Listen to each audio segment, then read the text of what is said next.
trop, c'est trop. Comme le bara, is enough. Et ces femmes-là même, ils ont dit, maman, on ne veut même pas que tu aies parce que, oh yo, c'est du n'importe quoi. Oh, tu vivre dans le film. Mais bon, on peut pas mettre une voiture, donc quand il est lié, donc bon, on a même accident. On t'a commis 0h30. Est-ce que vous savez là où il m'a déposé? Là, je suis en train de raconter. Mais jusqu'aujourd'hui, je suis traumatisé ce qui m'est arrivé. Ma maman, quand on a commis collé là, papa, quand ça n'a un enregistrement au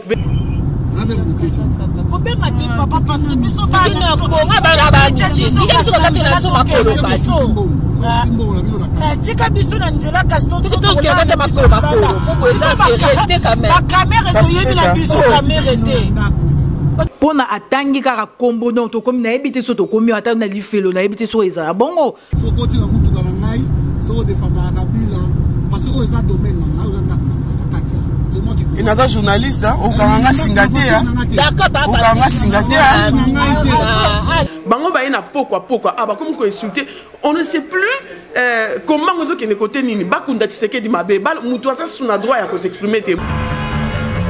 Mais on portait plainte quand même. Oui, on a porté plainte,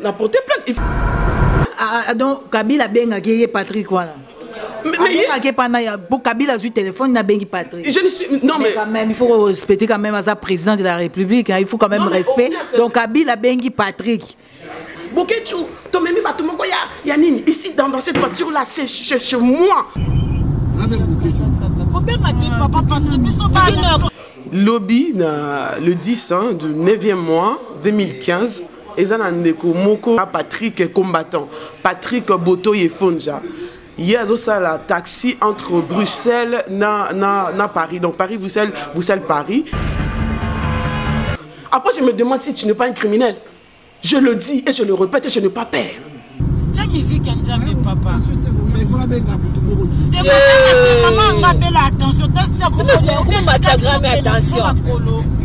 À violenter les femmes comme ça, vous voulez dire aux gens quoi? Moi je dis, hein, le peuple congolais, oh nyosona bozo yoka, wana ba soi-disant combattant, c'est du blabla. Il y en a marre. Tu vois ce que je veux dire? Trop c'est trop. Qui est plus combattant que l'autre? Et qui est plus congolais que l'autre? Et qui a le monopole de dire aux gens que toi tu es congolais, toi tu n'es pas congolais? Et que Vital Kamerhe n'est pas congolais, un tel Kabila n'est pas congolais, tel est congolais, et lui, Patrick Efonja Boto, il est un congolais. Zambonga la sambela, le bana na sangi saraye. So ina sangi saraye te, toi na poto. Ah nazo le bango pe Kabila mukimbo yo kanga. Hein? Mais on peut pas ça qui on a kokunda Tshisekedi ngana omula pour Tshisekedi dazana eka. Bakunda ki wapi? Tant que na poto na mbongo Patrick Boto Yefonja te ou il y a commandant moko soi-disant le commandant qui se ramasse dans la rue comme ça ou soi-disant commandant. Et je ne peux accepter mutumoro boneti Patrick Yefonja a outi soki na wapi tant que ça ko sala ba rex kaza ba sala ba qui combattant na ba wana hier ça la wapi.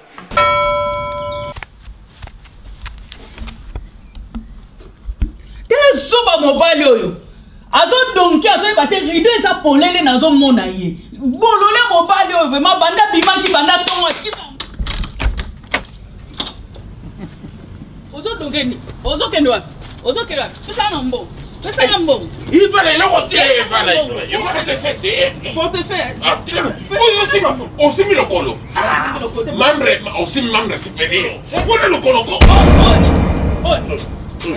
oni oh cadeau na melaki CP la TV CP la omoni olongoli ngakanda CP la na CP liko eza ani CP la TV rotela di sasa yo compatriote solo yo ngangai ngana combattante zo tala biloko ya England zo tala biloko ya France zo tala biloko missionnaire. Mais combattante solo, faut te rappeler déjà un boc. Oh, on peut que na sepeli. Notre compatriote, na ilio. Na sepeli vraiment. Ngadios, na sepeli TV. Kande sili. Éviter. Donc mbonga bana kutu ke no mela na yo lisi. Ah na kamela. Ke no mela. Kota pa. Yaka to kota she. Mobali na nga yaka. Ouais. Très chers amis, bonjour, bonjour. Na pesimbote na batnuso au bazaka toujours fidèle na site internet r2congoinfo.fr. lelo na koyambela bino ndeko na ngai ya mwasi ndeko na bino ya mwasi Mia ou azali vraiment traumatisé ou azali vraiment bien té par rapport au événement ou auti ko subir il y a 2 jours na nzela ya Bruxelles combattant moko soi-disant combattant parce que tu es biété un certain Patrick a mimaki na nzela a mimé na Bruxelles na retour na discussion à Pamba bazali ko sala par rapport ya mboka na biso parce que ndé to do bara biso no to ba combattant muto to combattant na ndenge na ye. Alors Patrick azaki contenté a quitté si na voiture na 23h na butu makati na autoroute parce que ndeko na biso moi si atanga ki kombo ya Kabila atangi kombo ya caméra lobby Vital Caméra lobby qui bato mayele ba opposant mususu ya mayele bazali na mboka na biso. Alors to ebité combat o ezokende wapi division entre bango na bango bakunda Papa Tshisekedi mabe bafinga mabe au sein l'émission bafingio tozali susu na droite na mboka oyo ya kotanga kombo ya bato ya pouvoir ya kotanga kombo ya muto ozo soutenir to ebite combat oyo kosuka wapi. C'est vraiment triste hein.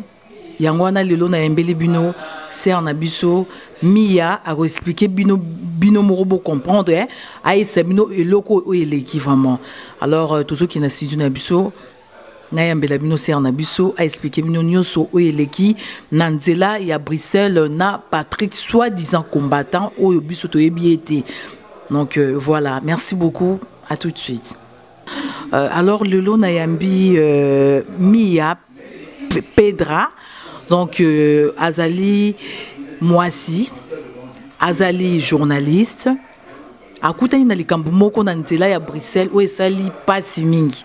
Alors, sera lobeli yangote ezamabe, sera lobeli yangote ezamabe parce que bako continuer kaka na li Rwanda parce que biso to ki témoignage yango eza vraiment eza bien té. Eza bien té. Alors le loyer moko azali atozana yende na sibino na yambeli bino ye bande kono so batala biso a expliqué biso et l'oronini à Koutanaki-Nango. Bonjour Mia. Oui, bonjour na public, bonjour à tout le monde et tout ça. Donc, alors je vais aller directement droit au but hein, parce que lobby le 10 hein, du 9e mois 2015 na Kendaki na Bruxelles, précisément na Anvers, na ambassade de la République démocratique du Congo pour faire mes démarches administratives.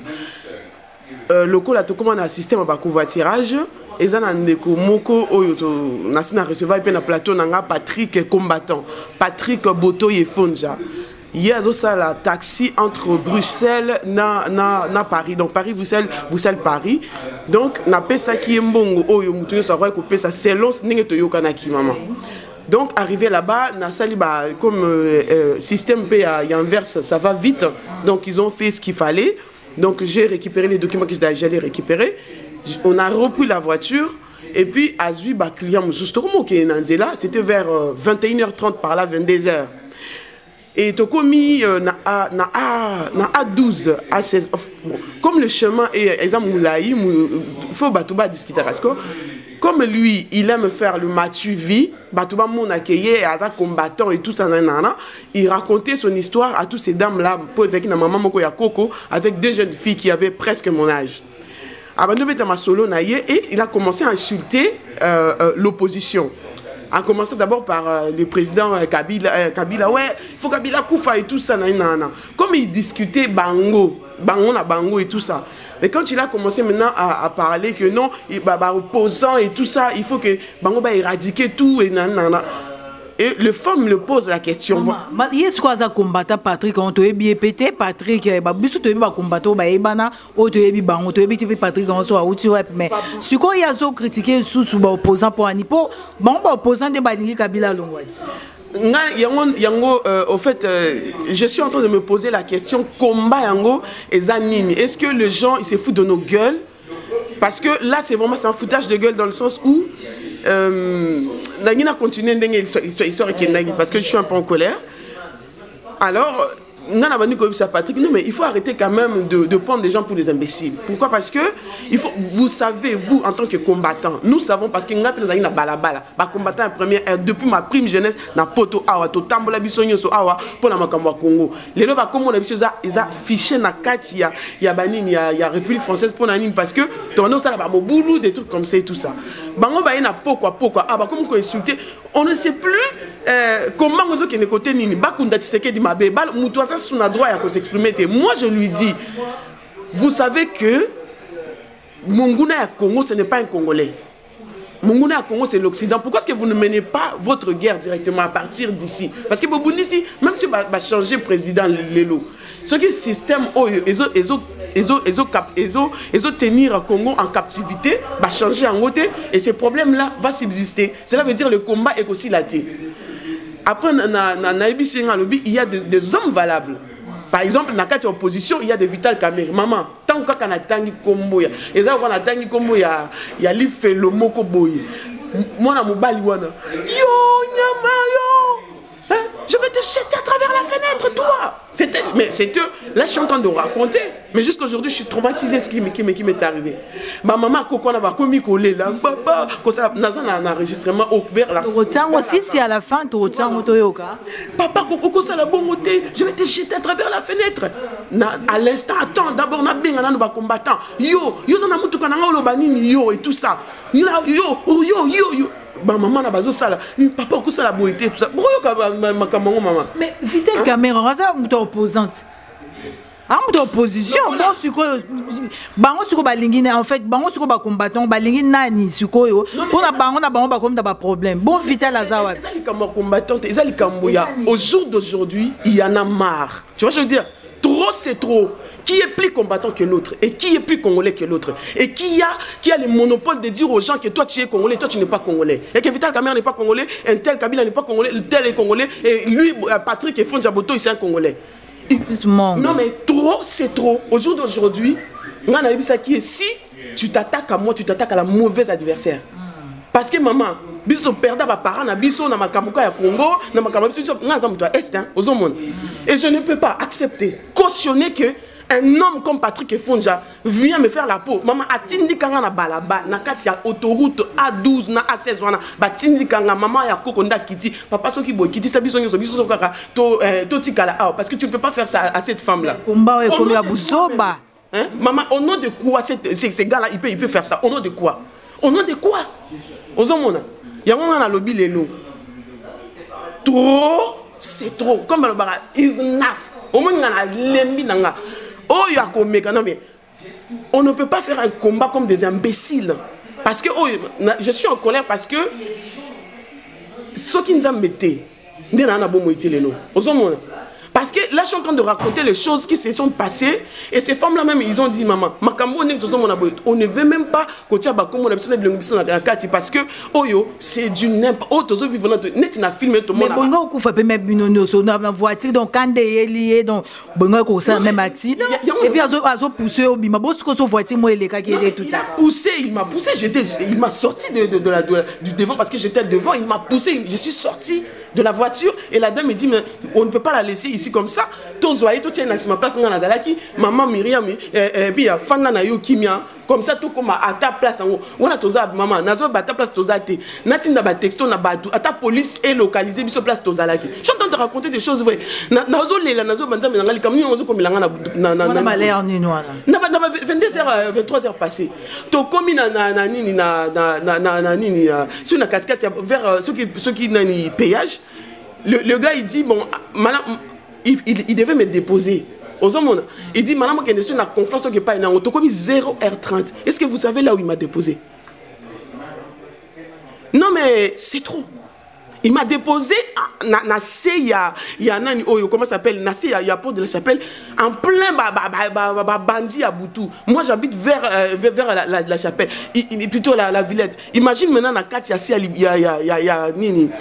Il y a pont wana ngai moko mwana mwasi na katikati ya butu mama na sala ki nini ko poka na lobaki que non arrêtez de faire parce que boleki na bino pe bato baza na pouvoir parce que ce que vous dites là si ba corrompre bino après il dit que non les opposants va bien railler Vital Kamerhe l'appelle Kabila a essayé de le corrompre et tout ça Kabila donc Kabila benga ki Patrick wana Kabila sur téléphone n'a bengi Patrick. Je ne suis non mais quand même il faut respecter quand même à président de la République hein, il faut quand même respect donc Kabila bengi Patrick. Et puis mais atika musala wana et puis pour dire hein, au jour d'aujourd'hui comment vous bino soi-disant combattant parce que le combat ce n'est pas ce que toi dans un pays de droit tu viens violenter une femme comme moi pourquoi déjà au nom de quoi I don't know why. Donc yo futa qui déjà pe mbongo aki otiko tina la ville tina ndako mbongo nanga na futa ki mbongo nanga ndenge mutu sa futa ki ticket et ça sur na futa ki 10 euros et ça la 20 euros la façon dont on s'est convenu na PC mbongo nangai to comme na katikati ya balaba na ebisio neti to mona ba film ya horreur ya ceux qui ba bandi ba criminel ba côté libino na kati ya voiture na kati ya avion voiture kende boye zonga ba maman na bazolela et tout ça vous allez écouter mais oui. Au nom de quoi? La RDC appartient à Patrick Boto et Fonge. Yazanani, Patrick Yonani. Yonani. Hein? Non mais foutre la peur sur les gens. Mais traumatiser de cette façon, Yonani. On a BCP, je le répète encore. L'anniversaire que vous avez choisi, Azobenga Baba Bokechu, Nakatia en plein. Bokechu, Tomemi Batumoko Yanini, ici dans cette voiture-là, c'est chez moi. Toi, tu n'as pas le droit de parler de Kabila, tu n'as pas le droit de parler de je ne sais pas qui. Si je le dis, parce que c'était une conversation normale. Il faut être juste dans le jugement. Tu ne peux pas être genre et tout ça. La démocratie. Démocratie, Kabila a l'ongwa. Ce que Kabila a l'ongwa pouvoir, c'est parce que mandat n'a aussi là. Aux Hollande, mandat n'a aussi là. Une fois que si bateau va remplacer. Donc ce n'est pas parce que je ne sais pas oui ou non, I ou X, Y. Tu vois. Donc les gars, ils se disent, ici dans ma voiture, c'est comme chez moi, tu n'as pas droit. Et ça, commandant et ça, commandant et ça, yoga et ça. Eh bien oui, hein. Yo mwana mwasi wana ozobika pour biso toza musika yo la fille là si tu veux faire ta journaliste na que nous sala on a plateau na yo aoze pananga Patrick Boto yo nani Patrick Boto mboko ya yote après vous dites que vous combattez pour la violence faite aux femmes. Quelle violence faite aux femmes? Quel droit vous faites? Et toi tu vas me dire que aux hommes tu as droit ni nos salles. Après je me demande si tu n'es pas un criminel. Je le dis et je le répète et je n'ai pas peur.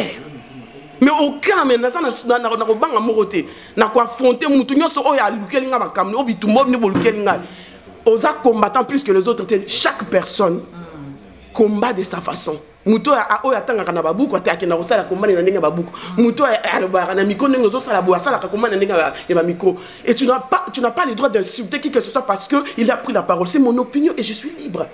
Tant qu'on a un poteau, on a un bon Patrick Boto, il faut jeter où il y a un commandant, soi-disant, le commandant qui se ramasse dans la rue comme ça, ou soi-disant commandant.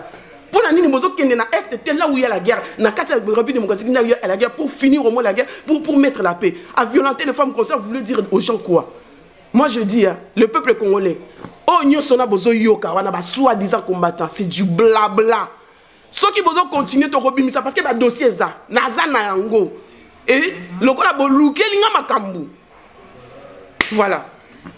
On est vraiment et ça n'a pas si nan to mali les ça vraiment ba situation boy moi si hein moi si na butu apesi ope mbongo na ye hein pona atangi kaka kombo non to comme na ebité so to komi ata na lifelo na ebité so eza bongo biso nyo to za ya neka to sala émission ba benga barofinga esuya lobaki bo po mikolo pe to ça qui mission mon grand prêtre César dit tous en a droit ko lobaki to komi wa franchement to komi wa pi mutu mutaza opinion na e mutu mutaza na droit ko loba o loba nani otanga komboti me ba combattant e komi nini yango na malédiction ezui bango na bino olingi ngai mwana mama na ngana na loba o ngana lingite je suis libre, une femme libre d'expression et de tout, donc tu n'as aucun droit de pouvoir genre tu oses soutenir occupation. Quelle occupation? Yo so ba tia qu'on a pouvoir quelque part on ngolo ba nengo ma occupation botika ki mutema mabe on so sala kongo so kende liboso te ki mutema mabe muto aleki na mayele nandambo maile yoza nango. Il faut se soutenir mutuellement. Arrêtez de faire la peur aux gens comme quoi et tout ça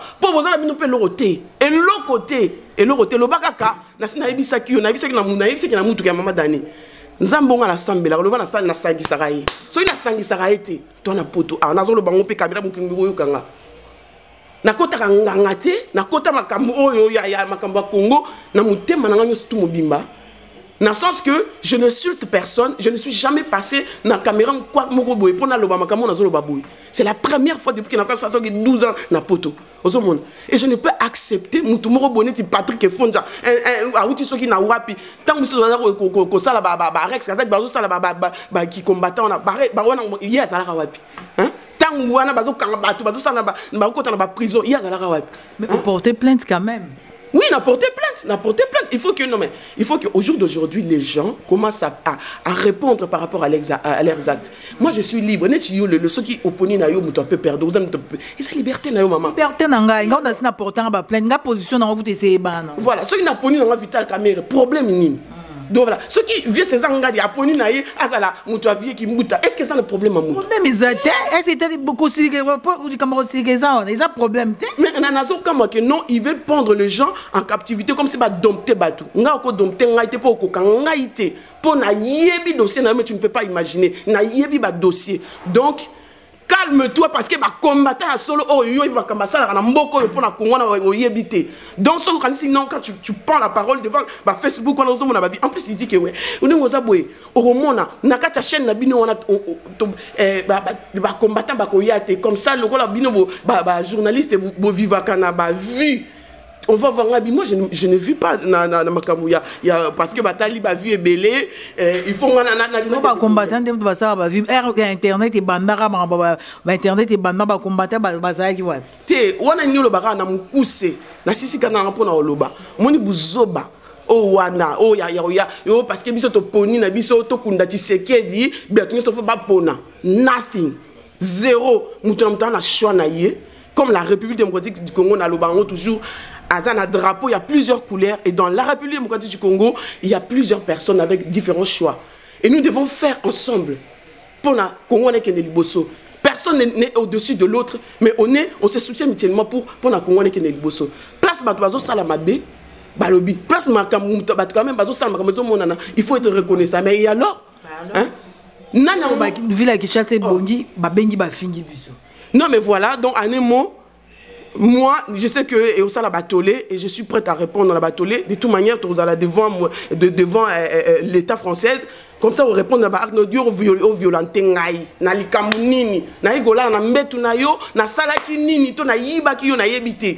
Ok, ngai na za na ngai na futi petike na nga na ndenge ya propre na kene na kota kite ke no pozo changa litoi pour maman. Il faut non le makamboy. Il faut que les gens arrêtent de prendre les gens pour les imbéciles. Ils sont là à coucher avec des femmes d'autrui. Et là, vous appelez ça combat. Quelle est la différence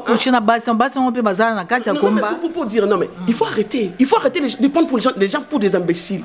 Ça fait un moment, tu vois, c'est trop. Tu vois, c'est trop là. La désordre, couple la bateau, du n'importe quoi. Et l'organisation soit disant ouais parce que ce tour à mukonzi à combattant oh il y a rien de chez rien. Tout ce qu'il y a derrière là du bruit, c'est les intérêts. Le jour où ils auront les intérêts parce que les gens qui ont même la capacité ou même l'opportunité de pouvoir apporter quelque chose à la République démocratique du Congo, ils n'ont jamais fait cela. Ce n'est pas parce que l'objet Kabila a accueilli ou va remplacer Moutoum ceux qui ont la possibilité à et tout ça. Tout le monde veut être président en République démocratique du Congo, combattant ceux qui est un tel allié comme président. Il faut être sérieux. Il faut maman, ceux qui ont le king en amaï, le point de rondimauté.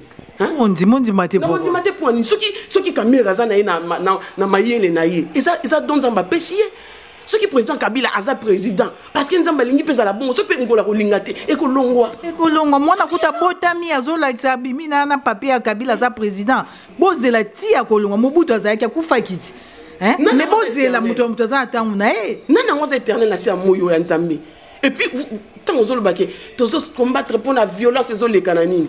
On n'a pas dit que dans la RDC tout se passe bien. Mais il faut faire la part des choses. La part des choses, c'est quoi? Toi, tu vas me violenter. Maman Nazad, vraiment, je suis traumatisée. Violence, on a un film. Et c'est film américain, non? Imaginez. Ces gars-là, mais au nom de quoi? Au nom de quoi? soki bakundi Tshisekedi eza boule na bango basane mutema na bango lingi mais ngai na ilianga likambo nini na kati kuna mais ope basalaki wana kokunda Tshisekedi nga na omona po Tshisekedi aza na eka bakundaki wapi bango bawasala bamakambo msu mituna bango so eza su bien te po bokunda mutu aza na vivant bino bokunde non mais nayebi te vraiment nayebi ke bato nyonso baolanda po ezala te aza mwasi Patrick akosala eloko bongo te na nzela akitisa ye na autoroute bon siko so azora problème vraiment c'est trop quoi ezala te ataki mutu nyonso aza combattant na ndenge na ye mais ezala te ke bino nde boleki biso toza bafamille na Kinshasa toza bafamille toza mpe na mawa na bafamille na biso bazali mais eza te ke bino nde bokomisa neti bokomi na souci neti kongo ekomi bandako na bino bokomi na souci mais non eza lokuta souci nini oyo ya malongo baza nango tomonaki bariske azadi awa tosalaki koma au bout d'un certain moment quand tu marches tu te dis je fais ça ça et ça tu fais ton bilan pour voir où tu es né où tu étais où tu es où tu veux y aller le gars il s'est positionné à cette position pourquoi parce que na mutu fait ça là on se comprendre combattant, peuple d'abord, mais quel peuple? C'est l'utopie. C'est l'utopie, quel peuple? Peuple en yo, peuple en nga mamadani. Ozomona, peuple en Kabila, peuple en Kamere, peuple en vie c'est ça ngadi. Ozolanda. Et ça t'es que peuple qui? Peuple c'est moi obino bozo violenté, peuple ni. Ah oui. Hein? Peuple ni obino bozo loba. Oh peuple d'abord. Oh nani peuple d'abord. Il y en a même des combattants qui se prennent déjà pour des présidents de la République. Moi ce que je dis même, je suis en train de lancer un message aux femmes congolaises. Tala makambo ba nzoto na kati ya ba komba wana ça ezo sala bino comme ça ezo baisser ezo kitsa bino d'une mais voilà comme on le dit ezo sopa ezo sala n'importe quoi. Je sais que la femme congolaise est très intelligente. Quand elle décide de se lever pour faire quelque chose, on peut faire quelque chose et changer les choses. So mi bal bazo kokate biso basi to ko mama dani so ki place mi bal ba kokate biso so to sangani to yokani na zo lo bana ba combattant to nyoso nga na yebi o ya solo bana ça la combat ya solo lo ba mona na susute et comme ka ba tout moro boye. Tu vois les gens qui commencent à parler, tu ne vois même pas la tête de l'histoire ni la queue de ça. C'est pas parce que vous permettez que j'étais vraiment en colère, il fallait que ça sorte, tu vois. Mais il y a des personnes réfléchies, des personnes qui veulent le changement. Et le changement ne va pas passer par la division qui existe aujourd'hui. Ozomona. Ba onyo so bazomi benga neti ba santu ni kosimba te naza mo santu et tout ça ba onyo so bazaka moto nani ngo mtu aza mo santu robwa ki la caméra libanga to robwa ki la kabila libanga to robwa ki la même batu so libanga nani mo santu ba onyo so mtu mtana na masuma niveau na mama dani. Moi je le dis parce qu'il fallait que quelqu'un le dise. Moi je le dis, je soutiens Kamere et je le soutiendrai. Ozolanda eza bongo o yazo soutenir Kabila ko soutenir na lobby yango parce que bango ba barango qui combattant na to sala yango mais au bout d'un certain moment il faut vous obetika et si là, de toute manière, Mbila déjà, ils ont tout autour en Dakunanga. Yo combattant, ya peu bolo bateke oh, moi na moi si wana aloba kezala boye akenego au kan sabatu. Na lobby déjà. Parce que je ne vois pas qui a le droit de venir me menacer moi parce que je fais un choix ou parce que je me suis exprimé en tant que citoyen, n'importe quel citoyen. Or que dans la République française, la loi la plus fondamentale, dans le droit civique na poto, c'est la liberté d'expression. Et toi, tu vas venir au Pexanga de liberté. Au nom de quoi? Au nom de Didine, ta femme, ou au nom de tes enfants? Nangaïté. Voilà.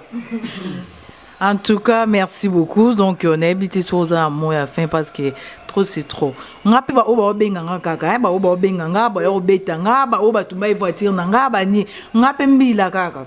Tu commences à surveiller pour la bino, tu commences à surveiller, tu commences à chef morobo. Mbila, il faut pas les gars. Donc, merci pour nous. Madame, ça va, oui. Les enfants, ça va, oui. Donc, merci pour nous combattre. Moi, à fin parce que moi, je serais à comment il y a l'image aux oies qui pour pour solidarité grave. Non, mais le mot de la fin, c'est que moi, je crois au peuple congolais. Je ne suis pas pour déjà la division. Si je me suis permise de crier aussi aujourd'hui devant toutes les caméras, devant le monde, parce qu'il y en a marre. Il y en a marre. Il y en a marre par rapport à ce qui s'est dit, soi-disant combattants, violenter les gens gratuitement. Pourquoi? Parce que même marche les cas qui voient ceux qui Nicolotico, les Canabuciel, il y a même des femmes qui ont été violentées. Au nom de quoi? Donc il n'y a pas, si les gens pensent qu'ils veulent le changement, qu'ils recadrent leur énergie du changement, et puis que je soutiens qui je soutiens, et je les soutiendrai jusqu'à la fin. Congolais, comme on dit, je préfère le dire, vive la République démocratique du Congo, vive le changement pour le lendemain, vive le Congo pour un lendemain plutôt et meilleur. Voilà. Ok, merci. Et puis, vraiment, merci Navier César Ngadi, parce que quand je lui ai appelé, je lui ai expliqué mon problème. Il n'a pas aimé ce qui s'est fait parce qu'il n'est pas un Congolais. À compte de que non, moi si à la violenté, au nom je ne sais pas de quoi, vous n'avez pas hésité et puis voilà, donc vous m'avez accueilli pour que les choses aient le bama. Il faut dénoncer Makambabo, donc voilà. Bah oui, il faut dénoncer Makambabo. Puisque nous sommes victimes, bien César, modèle Bafinga, et bandit les lotés. Ngai modèle bafinga nga ok kishasa boye balobi nga mutafute na ticket papa na biso sa kufa bandaka donc bando kende na okinde sou kalaté dans 2 semaines on zonga na kena yeli suska ndé ezalaka donc merci beaucoup vraiment na yebi ke batunyo so bato ebele ba olanda biso dans likambo et salami oyo Patrick a menacé ser na biso ils a vraiment pas simingi na yebi quand même ba combattant oyo mitu et ça bien vraiment oyo qui pour ba combattant musu bazana bango mutu et ça na bango bien bazana ti ba fu musu souté donc ba romona ngo pesa bien te pour baza bo apena bande kwa basi ma Patrick ça les a raté ndeko na moi si ba kitisi na voiture na ba 22h30 vraiment ça la raté ça vraiment pas simingi donc Totiki Bino, Tokomi Nambalasima, na site na biso r2congo-info.fr. Merci.